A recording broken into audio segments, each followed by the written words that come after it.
السلام عليكم.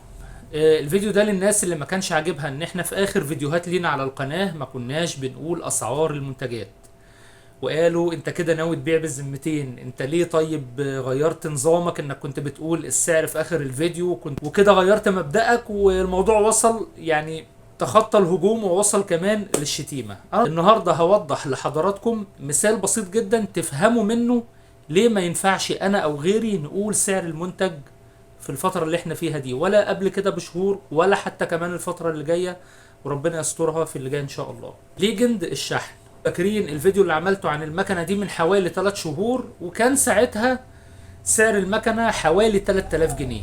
المكنة دي النهاردة بعد 3 شهور من الفيديو اللي عملته عليها او 4 شهور تقريبا، سعرها وصل 4750 جنيه.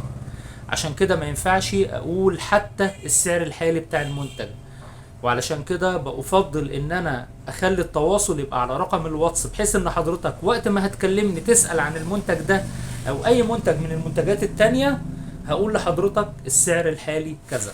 اكيد حضراتكم تكونوا تفهمتوا ليه الواحد ما بينفعش يقول سعر، لان بالفعل مش عارفين. احنا بقينا نعمل تسعيرة بتتغير تقريبا كل اسبوع علشان مش عارفين الدنيا رايحة لفين. تحياتي لحضراتكم، ويا رب التوفيق للجميع. سلام.